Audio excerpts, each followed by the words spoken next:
Hi പ്രിയമുള്ള സുഹൃത്തുക്കളെ, പലപ്പോഴും പല മുദ്രാവാക്യങ്ങളും നമ്മുടെ നാട്ടിൽ വല്ലാതെ വൈറലായിട്ടുണ്ട്. പല തരത്തിലുള്ള അതുപോലെയുള്ള പ്രസംഗങ്ങളും വൈറലായിട്ടുണ്ട്. പക്ഷേ കുറച്ച് കഴിയുമ്പോൾ സാധാരണഗതിയിൽ നമ്മളത് മറക്കും. നമ്മൾ പുതിയതിൻ്റെ പിന്നാലെ പോകും, പഴയതിനെ മറക്കും. അങ്ങനെ സാധാരണ നമ്മൾ ഇത്തരം വാർത്തകളൊന്നും അപ്ഡേറ്റ് ചെയ്ത് അതിനെ ഫോളോ അപ്പ് ചെയ്ത് അതിൻ്റെ പിന്നാലെ നമ്മൾ ആരും പോകാറില്ല. അതുകൊണ്ട് തന്നെ ആ വാർത്തകളുടെ പിന്നാമ്പുറങ്ങൾ നമ്മൾ അറിയാറുമില്ല. പോപ്പുലർ ഫ്രണ്ടുകാർ വിളിച്ച ഒരു മുദ്രാവാക്യം, അരിയും മലരും കുന്തിരിക്കവും കാത്ത് നിങ്ങൾ വീട്ടിൽ വാങ്ങി കാത്തു വെച്ചോ, വരുന്നുണ്ടടാ നിന്റെയൊക്കെ കാലന്മാർ എന്ന് പറഞ്ഞിട്ട് ഈ കേരളക്കരയിലായിരുന്നു ആ രൂപത്തിലൊരു മുദ്രാവാക്യം ഉണ്ടായത്. അതുപോലെ അമ്പലനടയിലെ വിഷയവും കാഞ്ഞങ്ങാടി കേരളക്കരയിൽ തന്നെയാണ് ഉണ്ടായത്. അവർക്കെതിരെ അധികം പ്രതിഷേധങ്ങളൊന്നും ഉയർന്നു വന്ന് നമ്മൾ കണ്ടില്ല. ഇന്ന് ഉമർ ഫൈസി എന്ന് പറയുന്ന വ്യക്തി ഹൈന്ദവ മതവിമർശനം വളരെ ശക്തമായ രൂപത്തിൽ നടത്തി. ഇതിനു മുമ്പ് മിത്തു വിവാദം വളരെ ശക്തിയുക്തം നമ്മുടെ നാട് കൊണ്ടുപിടിച്ചു പോയി. പക്ഷേ ഇത്തരം മുദ്രാവാക്യങ്ങൾക്കൊക്കെ ഏതെങ്കിലും ഭാഗത്ത് നിന്ന് എതിർ ശബ്ദങ്ങൾ ഉണ്ടായിട്ടുണ്ടോ എന്ന് ചിന്തിക്കണം. ഇവരെ ആരെതിർക്കും? ഇവരെല്ലാത്തിനെയും എതിർക്കും, എല്ലാവരെയും ഇവർ വിമർശിക്കും. പക്ഷേ ഇവരെ വിമർശിക്കാൻ, ഇവര് ചെയ്യുന്നത് തടയാൻ, ഇവര് ചെയ്യുന്നത് ജനാധിപത്യ വിരുദ്ധമാണ് എന്ന് ഉറക്കെ വിളിച്ചു പറയാൻ എത്ര പേര് തയ്യാറാണ്? ഏറ്റവും ഒടുവിൽ ഇവര് കേരളത്തിൻ്റെ ഹൈവേയിലൂടെ ഒരു വാഹനം ഓടണോ വേണ്ടയോ എന്ന് വരെ പോപ്പുലർ ഫ്രണ്ട് തീരുമാനിക്കുമെന്ന് പറഞ്ഞു. എന്നിട്ട് എന്ത് സംഭവിച്ചു? ഈ കേരളക്കരയിലെ ഒരു ചുക്കും ചുണ്ണാമ്പും സംഭവിച്ചു. പോകുന്നത് ശ്രീ കെ എം ആന്റണി, നേരത്തെ ഈ ചർച്ചകളിൽ വന്ന ഒരു കാര്യമാണ്, ഇതിന്റെ ഫണ്ടിങ്ങിനെ കുറിച്ച് വളരെ കൃത്യമായ ഒരു അന്വേഷണം നടക്കണ്ടേ?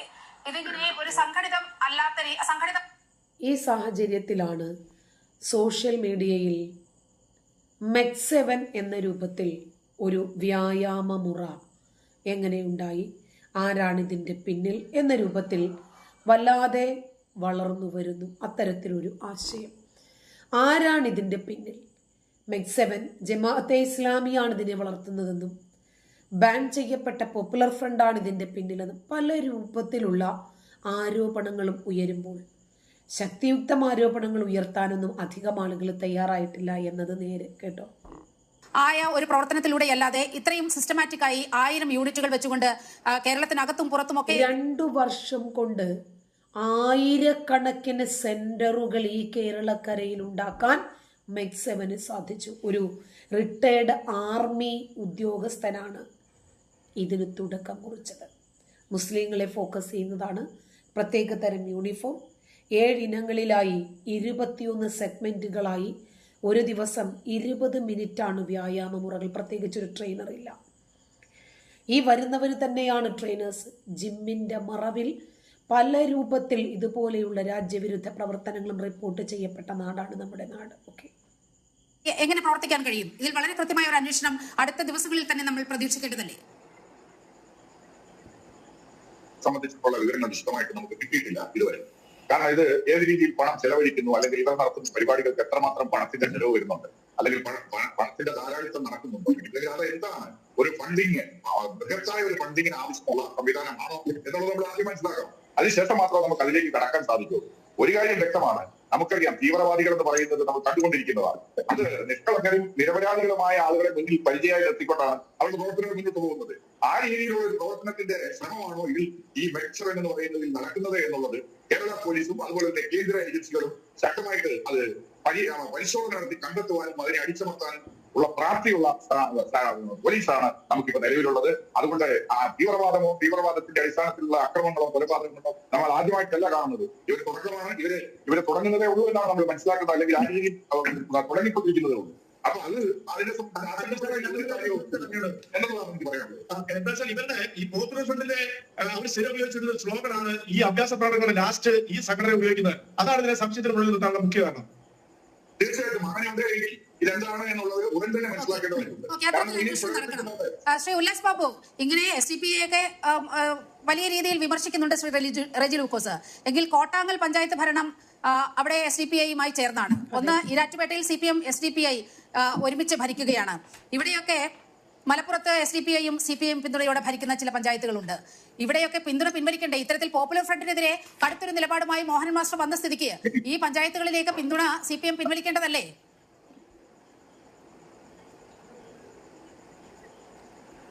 നോക്കൂ, ഞാൻ വളരെ വ്യക്തമായിട്ട് ഞാൻ ഇതിന് മേലെ എങ്ങനെയാണ് പറയുക, ഞാൻ ഈ MEC 7 എന്ന് പറയപ്പെടുന്ന ആ കൂട്ടായ്മ എന്ന് പറയപ്പെടുന്ന തട്ടിപ്പിനെതിരെ കൃത്യമായി അന്വേഷണം വേണമെന്നും ആ അന്വേഷണത്തിൽ കൃത്യമായ നടപടിയെടുക്കണമെന്നും ഈ ഇരിക്കുന്ന എല്ലാവരേക്കാൾ കൂടുതൽ ആവശ്യപ്പെടുന്ന ഒരു വ്യക്തിയും ആവശ്യപ്പെടുന്ന ഒരു പാർട്ടിയുടെ പ്രതിനിധിയുമാണ്. നിങ്ങളൊരു കാര്യം മനസ്സിലാക്കേണ്ടത്, SDPI എന്ന് പറയപ്പെടുന്ന ആ സംഘടനയെ ഇന്നും ഇവർ ഉൾക്കൊള്ളുകയാണ്. CPM എന്ന് പറഞ്ഞ പാർട്ടി ഇവർ ജനാധിപത്യ മുസ്ലിം ലീഗിനെ ഇതേ ഗോവിന്ദൻ മാഷ് ശ്രീ നീലിമ ചോദിച്ചത് വളരെ കൃത്യമായ ചോദ്യമാണ്. അദ്ദേഹം സംസ്ഥാന സെക്രട്ടറി ആയതിനു ശേഷം നടത്തിയിട്ടുള്ള നിരവധി പത്രസമ്മേളനങ്ങൾ വേണമെങ്കിൽ നിങ്ങളുടെ ലൈബ്രറി എടുത്ത് നോക്കിയാൽ നിങ്ങൾക്ക് അതറിയാൻ സാധിക്കും. അതിൽ കൃത്യമായിട്ട് മുസ്ലിം ലീഗിനെ തലോടിക്കൊണ്ടും മുസ്ലിം ലീഗ് നല്ലതാണെന്നുകൊണ്ടും അദ്ദേഹം പറഞ്ഞൊരു അഭിപ്രായം. ആ അഭിപ്രായം നീലിമ ചോദിച്ച സമയത്ത് ബഹുമാനായ റെജി ലൂക്കോസ് പറഞ്ഞത് എന്താണ്? അത് ഞങ്ങൾ പറയും ജനാധിപത്യത്തിന്റെ മനോഹാരിതയല്ലേ, പറഞ്ഞ് തിരുത്തി പറയാൻ സാധിക്കും, അത് ശരിയല്ല എന്ന് പറയുമ്പോൾ ശരിയാണ് സാർ. അങ്ങനെ ജനാധിപത്യത്തിന്റെ മനോഹാരിതയെ കുറിച്ച് പറയുമ്പോൾ ഈ SDPI എന്ന് പറയപ്പെടുന്ന ഏറ്റവും വലിയ തീവ്രവാദ സംഘടനയെ നിങ്ങൾ ഇതിനെ കൂട്ടുപിടിക്കണം. നിങ്ങളുടെ ഒരു പയ്യനെ അഭിമന്യു അറിയാമല്ലോ, ആ പയ്യനെ കൊന്ന സംഘടനയെ നിങ്ങൾ എന്തിന് സാർ കൂട്ടുപിടിക്കണം? നിങ്ങൾ എന്തിന് സാർ അവരെ സംരക്ഷിക്കണം? അത് പറയുന്ന സമയത്ത് ഉല്ലാസ് ബാബുവിന് സംശയമുണ്ട്. ഉല്ലാസ് ബാബു അത് പറയാൻ പാടില്ലായിരുന്നു എന്ന് പറഞ്ഞിട്ട് എന്താണ് കാര്യം? നിങ്ങളുടെ ഇന്നലകൾ എന്ന് പറയപ്പെടുന്നത് കറുത്ത കരങ്ങളുടെ ശക്തിയോടുകൂടി പോയതാണ്. ഇന്നുകൾ എന്ന് പറയപ്പെടുന്നത് ആ കറുത്ത കരങ്ങൾ നിങ്ങൾ തിരിച്ചറിഞ്ഞിട്ടും ആ കറുത്ത കരങ്ങളുടെ കൂടെ ഞങ്ങളില്ല എന്ന് ജനങ്ങളെ ബോധ്യപ്പെടുത്തുന്ന ഗിമ്മിക്കാണ്.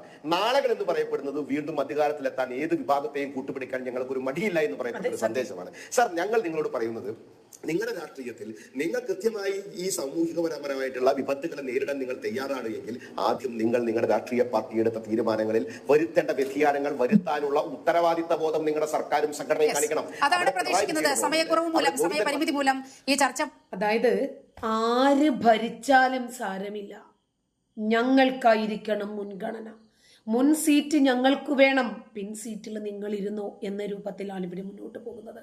MEC 7 ആയിരുന്നാലും പോപ്പുലർ ഫ്രണ്ട് ആയിരുന്നാലും മുസ്ലിം ലീഗ് ആയിരുന്നാലും SDPI ആയിരുന്നാലും ശരി, ആധിപത്യം മുസ്ലിങ്ങൾക്കായിരിക്കണം. ഇവരെയൊക്കെ കൂട്ടുപിടിച്ച് SDPIയും പോപ്പുലർ ഫ്രണ്ടിൻ്റെയും ഒക്കെ കൂട്ടുപിടിച്ച് ഭരിക്കുന്ന പഞ്ചായത്തുകളിൽ ഇവർക്കുള്ള പിന്തുണ പിൻവലിക്കാൻ CPM തയ്യാറാണോ എന്ന ചോദ്യത്തിന് CPMന്റെ പ്രതിനിധി ഉത്തരം പറഞ്ഞിട്ടില്ല. എന്തുത്തരമാണ് അവർ പറയേണ്ടത്? അവർ വിളിച്ച മുദ്രാവാക്യങ്ങൾ, അവർ വിളിച്ച തലയെടുക്കുമെന്നുള്ള മുദ്രാവാക്യങ്ങളും പ്രഭാഷണങ്ങളും ഒക്കെ പബ്ലിക്കിൽ നിന്നുകൊണ്ട് കേട്ടവരാണ് നമ്മൾ. ഇനിയും അതുപോലെയുള്ള ധാരാളം മുദ്രാവാക്യങ്ങളുണ്ട്. കമ്മ്യൂണിറ്റി ഗൈഡ് ലൈനിൻ്റെ എതിരാകും എന്നുള്ളത് കൊണ്ട് അതൊന്നും പ്ലേ ചെയ്യാൻ സാധിക്കുന്നില്ല എന്ന് മാത്രമേ ഉള്ളൂ. അപ്പോൾ ഇവരെ തലങ്ങും വിലങ്ങും താലോലിച്ചും പരിപോഷിപ്പിച്ചും വളർത്തിക്കൊണ്ടുവരുന്നതിൻ്റെ പൂർണ്ണ ഉത്തരവാദിത്വം നമ്മുടെ നാട്ടിലെ ഇടതനും വലതനുമാണ് എന്ന് സ്പഷ്ടമായി ഇന്ന് കേരളത്തിലെ മലയാളിക്കരയിലെ തലച്ചോറുകൊണ്ട് ചിന്തിക്കുന്ന ജനതയ്ക്ക് ബോധ്യപ്പെട്ടിട്ടുണ്ട്. നന്ദി.